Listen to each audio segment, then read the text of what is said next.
by those 6 steps, you're not going to have any problems with developing an auxiliary view. Now, question I have, Phil mentioned it very slightly, just kind of like in passing. Why do we want to draw an auxiliary view? What is the book there?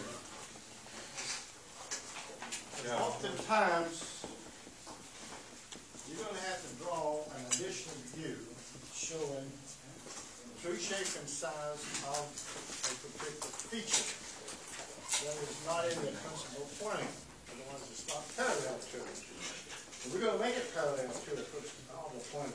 Okay, that's just about what we're going to do in a nutshell. Now, the 6 steps here, we're going to draw projectors, or extended lines between the two views, beginning to orient the mind as to how those features look from one view to the other. Then we're going to establish a reference line. Now the film said a data plane. I'm going to call it a reference line. You may want to call it a hinge. I don't care. And we can put it in where we want to, so long as it is perpendicular to the projecting lines.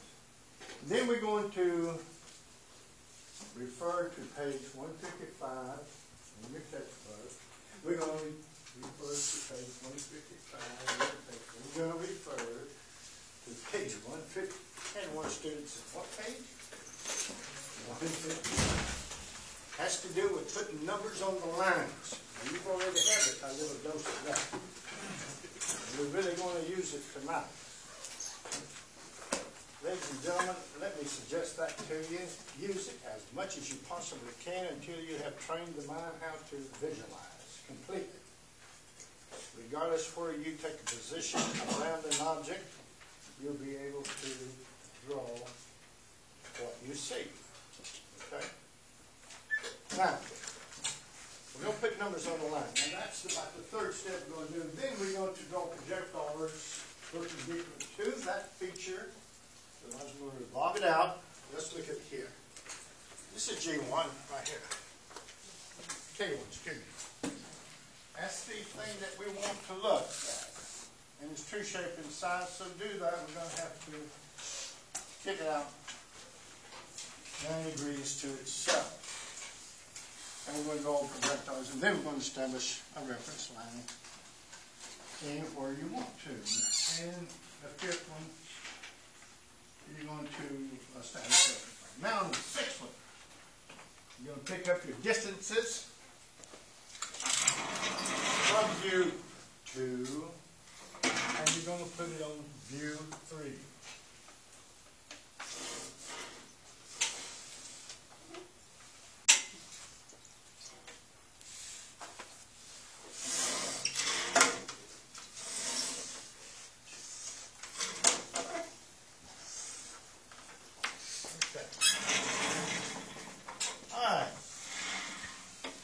Before I come off with my projectors perpendicular to that surface, and we're going to establish a reference line.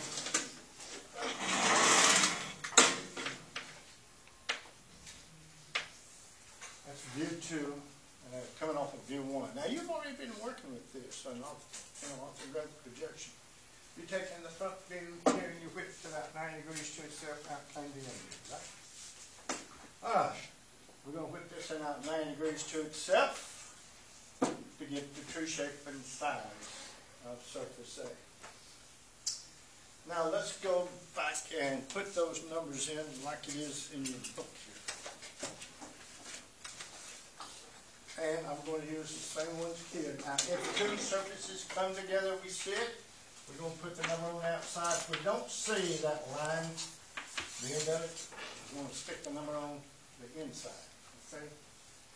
And then let's put 3 and 4 here. It's done on the back side. And of course, this is going to be 7 and 8 here. Put in 6, 5 here. Let's put 9 and 10 here. 11 and 12 here. 13, 14, 15, and 16 here. And 17. Which is on the outside again, 18 right there. Now put that in view. You got 1 minute counting. 55 seconds left. 50 seconds left.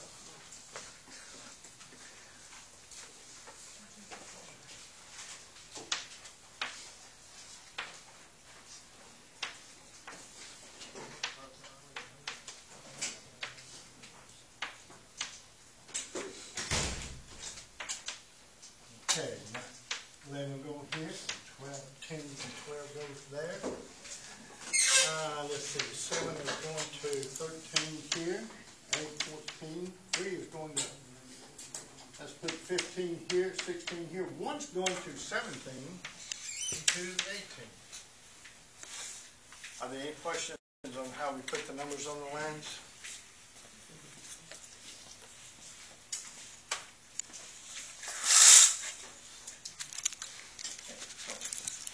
I keep looking for rain. These coats should bring some of that rain on this on us, shouldn't it? All right. Our next step here is we're going to take off with the.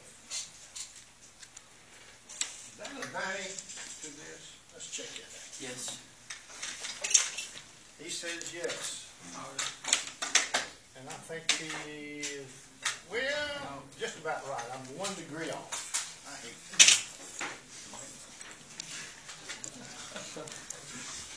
There we go.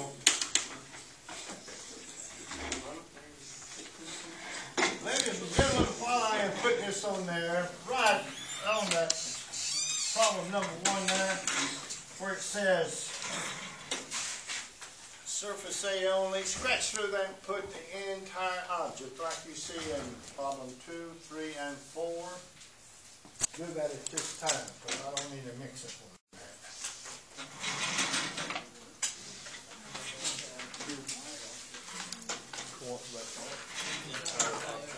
The entire object. I want all the features revolved out on audio work. Between now and Christmas. After Christmas, I don't give a fuck.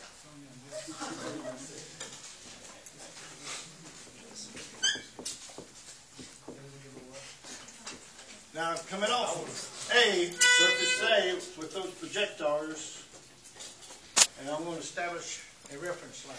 And you can put that reference line anywhere you darn well please. Otherwise, I can put it anywhere up through that. It don't matter.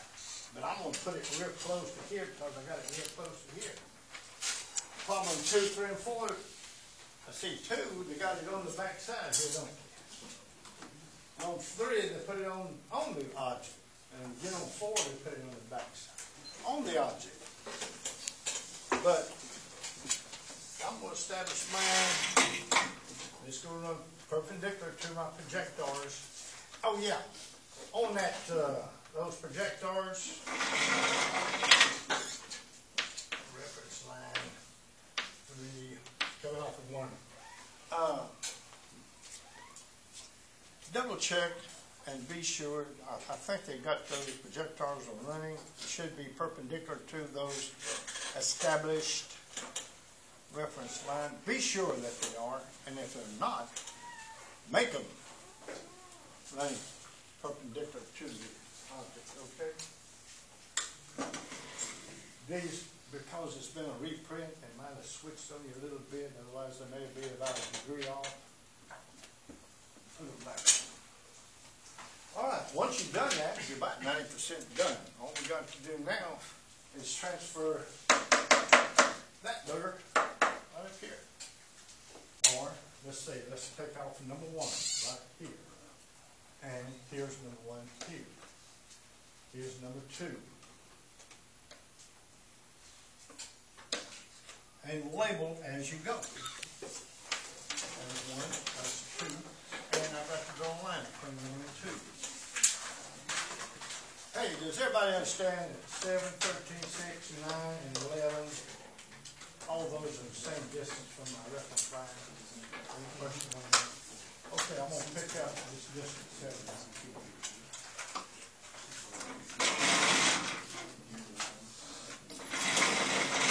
Then that's 7, 6, and there's 9.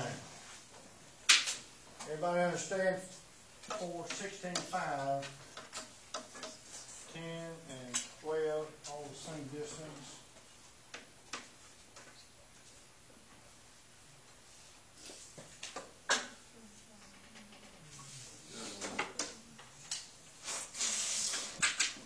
There's 4.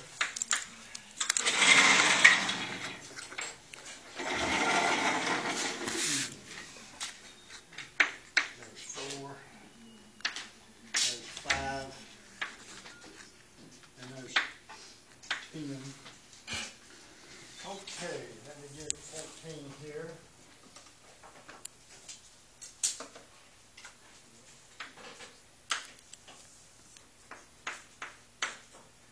And 13, the same thing as 7.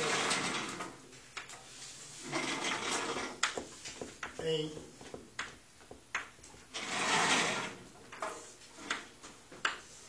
That's going to be 15. Let's see.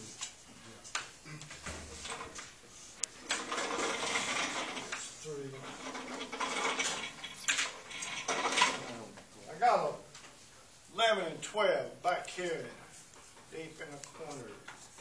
What kind of lines are going to show up? Hidden line.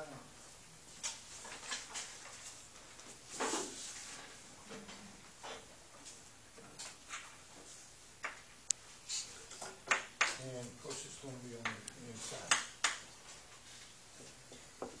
Now, I got 17 and 18. That's going to go up here to 17. And that's going to go up there to 18. On the homework, that hidden line is actually different though because it's at a different angle. It's only hidden through it. On the homework, it's different. Or, yeah. Okay. Well, the angle is different, so it actually looks different. So to not confuse people. Is it going to be a little different? Otherwise, your hidden line may be below Yeah, and down here. because your angle's like Way up. Yeah. It should be right there. On the homework, the hidden line's higher up. It's up there where your eraser is. Okay. But it's not good. We got 16 here.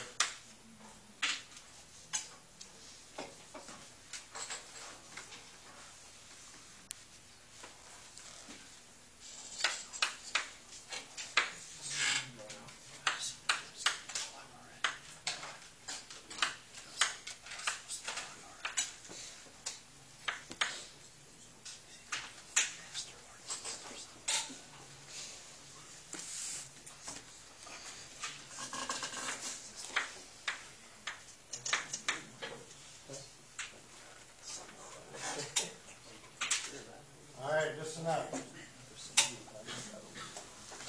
I've got a line 7 to 7.